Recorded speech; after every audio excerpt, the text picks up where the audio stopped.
Do you remember all the great video games that came out during this time? The games that came out those years are now household names like Assassin's Creed, Call of Duty 4, Modern Warfare, Mass Effect, Fallout New Vegas, even BioShock came out during these years. But if you look at the games that come out now, like we had some of the worst games in the past 3 years. Like we had Forspoken, Redfall, Quantum Error, Lord of the Rings Gollum. There were just some awful games last year. Now, I know what you're probably thinking, 1 year. There were bad games 2007 to 2013.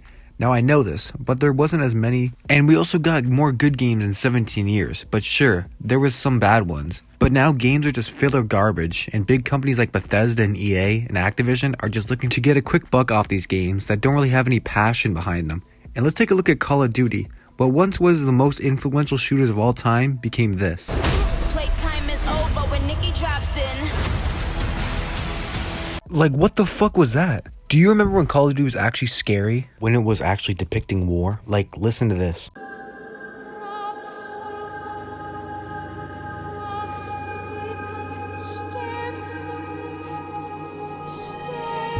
This shit had me soiling my britches when I was 9. And even if you replay the old Call of Duty games today, you can feel how much passion went into the games. They actually cared about the fans. And there was also no loot boxes or pay-to-win guns like Black Ops 3. Black Ops 3 was the worst for pay-to-win guns. You could spend so much money on loot boxes just for a chance to get a good gun. That's how gambling addicts start. Well, I guess you could also blame the mystery box. But you're spending real money on the loot boxes. And the prices of COD points were insane. Look at this. And it's not just Call of Duty doing this. Let's take a look at Ubisoft. Yeah, you thought I forgot about your ass. Ubisoft might be one of the most money-hungry video game companies out there. I mean, look at their newest IP, Skull and Bones. The game was a disaster. Look at its Metacritic score. Now, to be fair, I've never played Skull and Bones, but from what I've seen people say online, it's not good.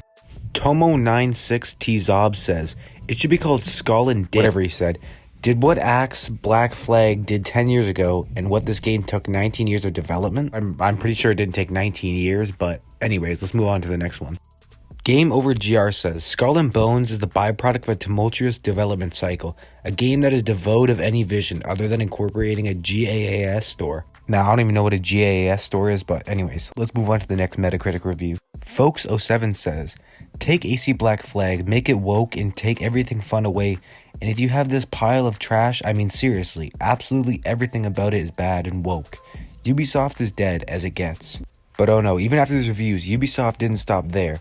They also ruined the Assassin's Creed franchise. They added time boosters to Assassin's Creed Valhalla because it's so hard to level up in that game. Now, before we rip Assassin's Creed Valhalla to shreds, I truly do like this game. I know, pull out your pitchforks and torches. Although it didn't feel like an Assassin's Creed game, it was a good game in my opinion. I liked the exploration, the side quest, and the combat, but it was a horrible Assassin's Creed game. It did not feel like the older games at all. And it all started with Assassin's Creed Origins. They started to feel less like Assassin's Creed games and more like a generic RPG. But I didn't think the RPG Assassin's Creed games are bad. Assassin's Creed just lost its identity, which I can make a whole video on, but maybe we'll do that another day. But what I'm trying to say is, all these big companies that make these AAA games, seems like all they just want to do is rush out a game to make a bit of money, and they all lose their identity and passion in the process, which just produces garbage. I miss when games had passion in them and identity.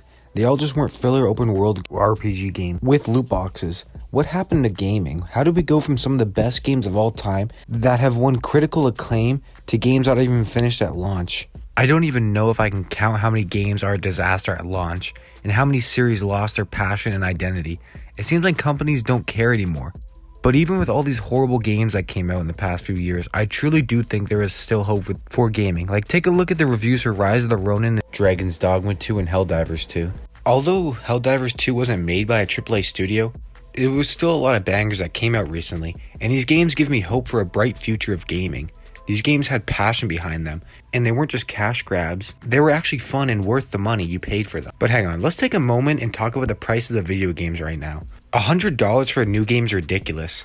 Now I know they have to make money too, but how can the prices of video games go up, but not the quality? But anyways, like I said, I still think there's hope for the future of gaming. I just wanted to make this video to talk about my thoughts on it, and to hear what you guys have to say about it. Do you still think there's hope for gaming, or is gaming cooked? Let me know down in the comments, and thank you for watching. And make sure to subscribe if you like talking about video games.